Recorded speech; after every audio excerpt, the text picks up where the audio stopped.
with Lupus in Color for May 6, 2020. Today we're going to be talking about facing lupus fatigue. The fatigue of lupus just can't be ignored. It's much more than just being tired. It can make every day getting out of bed like climbing a mountain. Ordinary tasks like cooking dinner or washing dishes or doing the laundry can seem and be literally impossible. Lupus fatigue is a symptom of lupus that others cannot see. That means they may not understand how bad you really feel.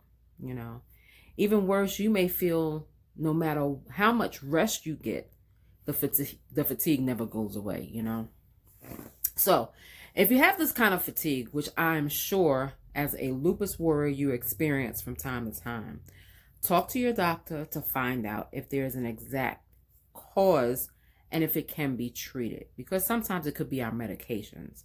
It could be things that we're doing that we don't realize.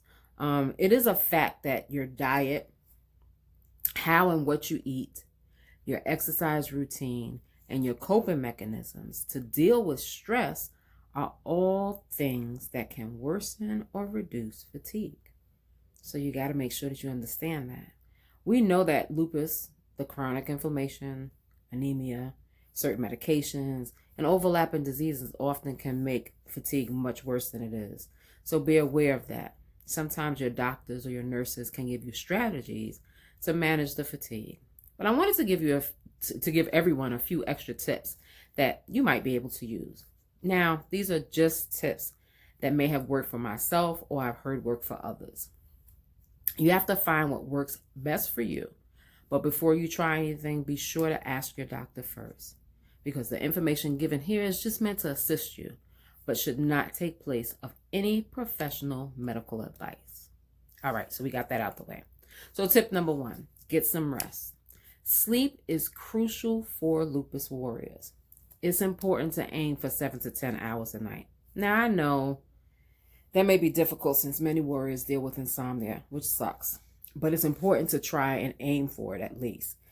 It doesn't mean that you are always going to hit it. Sometimes you might hit the goal. Sometimes you won't. But it is definitely what you want to aim for. A 15-minute nap during the day can also help. Now, you might not want to do longer naps because it may make you feel a little sluggish. And when you wake up and it might be difficult to sleep later on at night. But getting more sleep can be easier if you have a specific bedtime routine, like a hot cup of tea, turning off the lights, lighting a candle, and then getting some sleep through meditation. All these things can help you rest and get the hours that you need. Even if you get 3 to 4 hours, you're getting some rest until you can reach the goal of longer hours of sleep. Sleep is very important for lupus warriors and to get rid of fatigue. 2, exercise. I know people are like, oh, I don't want to, or sometimes I can't work out when the fatigue hit. Understandable. When the fatigue hits you, you have to relinquish to it. But when you are feeling well, you have to do well by your body, and you have to exercise. Exercise allows your body to recuperate, and it can drain your energy, but it can also give your body feel-good hormones called endorphins. And studies have shown that people who battle lupus and exercise often can feel a little bit more energetic, more hopeful, and more happy about life. So if you can exercise, go on and do that. It doesn't have to be anything big. You can walk. You can do chair exercises. You can do exercises in your bed, gentle yoga, or Tai Chi. We'll be doing a Tai Chi thing soon. No matter what it is, though, try and keep moving every single day. It can be something small, whatever works for you to go up and down the steps or whatever have you. Look at your work hours is number 3. If you are working long hours, you may have to cut back. And I know that isn't easy for everyone to do, but your health is very important and it needs to be taken care of. If you are still working, talk with your employer and talk to them about having more breaks throughout the day. And if you haven't talked to your employer about your condition, this is a perfect time to do that so that they do not think that you're just slacking off or being lazy. It's important to check with your employer and see if they can accommodate you with your illness. You want to make sure that they're well informed about the illness, about what goes on in your body in the illness. Tip number 4, talk to your spouse, your partner, your children, your roommate, anybody that you live with about sharing chores. Sometimes you just can't do everything, and you shouldn't be expected to through fatigue and pain. And that's okay. Don't feel guilty because you can't do the things you used to do before lupus and the dreaded fatigue. Don't beat yourself up about that. Tip number 5, pace yourself. At the start of each week, or even each day if you have to, make a schedule. This will ensure you will have a balance of rest and activity. If you don't get everything done on the list, don't beat yourself up. Just reschedule it and don't worry about it. It's better to be well rested than overdue and be pushed down by the fatigue. We all know overdoing it with lupus can place such a burden on us physically and mentally, and it will definitely cause a flare if we overdo it. Tip number 6, try to de-stress. When you are stressed, it makes it harder for your body to heal because fatigue is going to come on strong then. Stress relievers such as yoga, massages, meditation, acupuncture can all reduce fatigue in some lupus warriors. Try it out, and if it works for you, keep doing it. If it doesn't work for you, just try something a little bit different.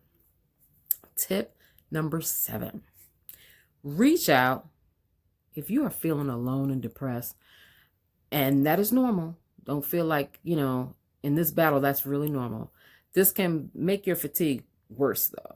Reach out to family and friends, your spouse, your support groups, or whomever you feel is a good support person for you.